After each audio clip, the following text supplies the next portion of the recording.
একটি বাংলা সিনেমা বেরিয়েছে 26শে জুলাই, নাম হচ্ছে সূচনা। আমি নিজেও জানতাম না, তো আমি পরে জানলাম, তো সিনেমাটা দেখলাম।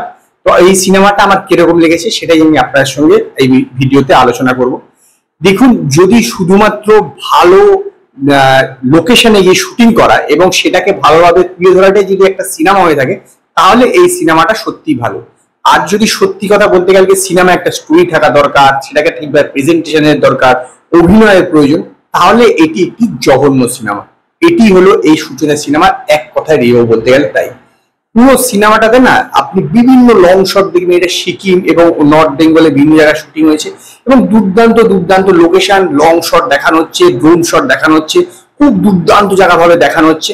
কিন্তু সিনেমার গল্পটা মানে এতটাই খারাপ, মানে এই গল্প নিয়ে যে একটা সিনেমা হতে পারে সেটা ভাবলেই অবাক লাগে। এর ডিরেক্টর হচ্ছে পিয়ালি সেনগুপ্ত। এখানে পরিচিত একমাত্র আমার যা দেখলাম সেটা হচ্ছে ইন্দ্রজিৎ চক্রবর্তী, আমি একমাত্র চীনা দেখলাম, আর বাকি সবাই প্রায় আমার কাছে নতুনই লাগলো।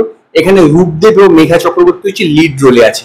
তো এই সিনেমার গল্প হচ্ছে যে বাবা, মা এবং তার দুই বোন, যে ইন্দ্রজিৎ মুখার্জি আছে তার স্ত্রী এবং তার দুই মেয়ে উত্তরবঙ্গে ঘুরতে যায়। তো সেইখানে যে ড্রাইভারটি তাদের সঙ্গে ছিল, মানে যে গাড়ির যে ড্রাইভারটি, তার সঙ্গে একটি সময় একদিনকে হঠাৎ করে তার মেয়ে একটু রং ড্রাইভে যায়, যে বলে একটুখানি ঘুরিয়ে নিয়ে আসছে রাত্রিবেলা, এবং সেখানে গিয়ে তারা প্রবলেমে পড়ে যায়। তারপরে কি হয়, এটা হচ্ছে এই সিনেমার গল্প। মানে সিনেমার গল্পটা একদমই কিছু নেই, শুরুতে তো জাস্ট গাড়ি করে যাচ্ছে, বিভিন্ন দুর্দান্ত লোকেশন গুলো দেখানো হচ্ছে, লং শট, ড্রোন শট এসব দেখানো হচ্ছে, গাড়ি করে যাচ্ছে আর দু একটা কথা বলছে আর চুপচাপ বসে আছে ভাবের ঘরে, এরকম ভাবেই চলছে। তারপরে একটা সত্যি একটা ঘটনা হলো, তারপরে প্রেম হলো, সিনেমা শেষ হয়ে গেল।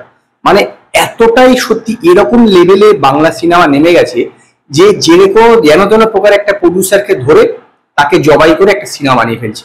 এইটাই হয়ে গেছে ব্যাপার, যে তাদের মধ্যে একটা গল্প থাকবে, একটা কিছু করে দেখানো যে একটা ইচ্ছা থাকবে, সেইটা ন্যূনতম নেই। শুধুমাত্র দুর্দান্ত লোকেশনে শুটিং, ড্রোন শট, এখন তো চলে এসছে টেকনোলজির যুগ, ড্রোন শট নিলাম, লং শট নিলাম, ব্যাস একটা সিনেমা বানিয়ে ফেলে দিলাম। মানে কি বলবো। আর অভিনয় এতটাই খারাপ, মানে মেঘা মুখার্জি এত খারাপ অভিনয়, বাকি অন্যান্য রূপদেব বলে যে ছেলেটা, সে একটু অভিনয় করেছে, আর ইন্দ্রজিৎ মুখার্জি যা একটু করেছে, কিন্তু তাদের তো সেরকম পার্ট নেই। তো কাজে দুজনই, রূপদেব আর মেঘা মুখার্জির বেশি পার্ট।